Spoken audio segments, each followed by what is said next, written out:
इस वीडियो में हम CSI नेट जून 2011 का NMR स्पेक्ट्रोस्कोपी का ये क्वेश्चन डिस्कस करेंगे। ओके, इसमें बोल रहा है एन ऑर्गेनिक कंपाउंड जिसका फॉर्मूला दिया हुआ है exhibited the following data in H1 NMR spectrum. ठीक है, ये दिया है पूरा the compound among the choices given below is. Okay, तो अब देखिए यहाँ पे कपलिंग कॉन्स्टेंट दिया है और वैल्यूज दी है। तो आपको बेसिकली कैसे अप्रोच करना है, आप देखिए यहाँ पे पहले क्या चीज़ को डिफ्रेंशिएट करें। आप इसको पूरा पढ़ के भी देख सकते हैं आप ध्यान से, लेकिन आप ये देखेंगे ना कि इसको क्या डिफ्रेंशिएट कर रहा है।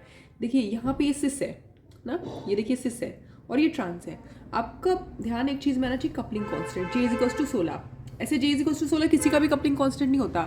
J=16 हमारा ट्रांस कंपाउंड का होता है। ओके, आप आराम से भी अगर सारे वैल्यूज लिख के देखेंगे ना आपको समझ में आ जाएगा कि सिस ट्रांस का तो है ही, क्योंकि देखिए बाकी सब तो हम निकाल लेंगे। देखिए अब दो कंपाउंड देखिए, इसको देखिए, इन दोनों में सिस और ट्रांस का डिफरेंस है। ये सिस है, ये ट्रांस है, इसमें ये सिस है, ये ट्रांस है।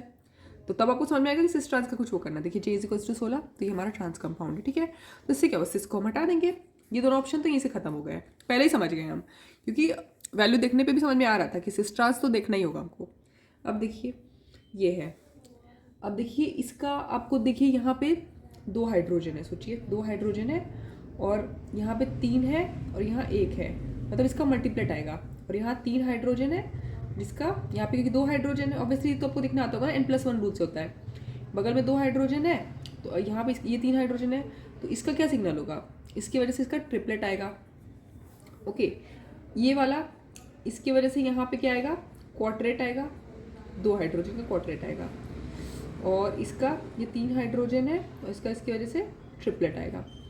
अब आपको एक चीज़ ध्यान में रखना है ना, 2 वैल्यूज आप कहीं भी कोई भी कम्पिटिटिव एग्जाम देंगे ना ऐसे केमिस्ट्री के रिलेटेड, आपको ये पता होना चाहिए कि OCH2 की वैल्यू क्या होती है और OCH3 की वैल्यू क्या होती है।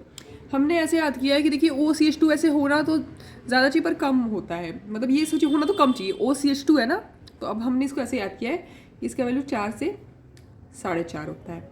ओके, और ये वाला 3.5 से 4 होता है। अब आप इसे नॉर्मली देखें तो हमको ये लगता है ना कि इसका ज़्यादा होना चाहिए, पर ये कम है कि ज़्यादा है, इस तरह से। तो आप देखिए OCH2 है, अब ये दोनों ऑप्शन की तो बात ही खत्म हो गई। OCH2 देखिए यहाँ पे OCH2 तो नहीं है पर यहाँ OCH2 है, इसीलिए हमें स्ट्राइक किया कि आपने सबसे पहले अगर कोई भी कंपाउंड आपको मिले ना, आप OCH3 और OCH2 को देखने की कोशिश करिए। बहुत सारे ऑप्शन एलिमिनेट हो जाते हैं। यहाँ तो चलिए सिस ट्रांस मिल गया तो हमने पहले एलिमिनेट कर दिया। तो आप देखिए ये वाला वैल्यू देखिए, तो मतलब ये वाला वैल्यू हमें ऐसा किसी का देखना है जिसमें 2 हाइड्रोजन और उसका क्वाड्रेट है। अगर ऐसा वैल्यू मिलता है तो ठीक है, वरना हम लोग कुछ और तरीके से अप्रोच करेंगे। 2 हाइड्रोजन है देखिए, क्वाड्रेट है, 4.1 वैल्यू है। देखिए ये तो सही है ना, हमारा क्या है OCH2 का वैल्यू कितना, 4 से 4.5, 4.1 वैल्यू है भाई। 2 हाइड्रोजन है और क्वाड्रेट है, और यहाँ तो बात ही खत्म है भाई, इसमें तो OCH2 है ही नहीं, तो हमारा ये आंसर है। तो मतलब बेसिक्स क्या है कि आपको ये पता होना चाहिए कि ट्रांस कंपाउंड का है, और उससे भी इंपॉर्टेंट कि ये वाला आपको हमेशा याद रखना चाहिए, ये ज़रूर आपको हेल्प करेगा। और इसके अलावा J=10 का 10 से 12 होता है ना, तो हमारा ट्रांस कंपाउंड होता है, अरे सिस कंपाउंड होता है, कि ट्रांस तो देख ही लिया हमने। Okay, thank you.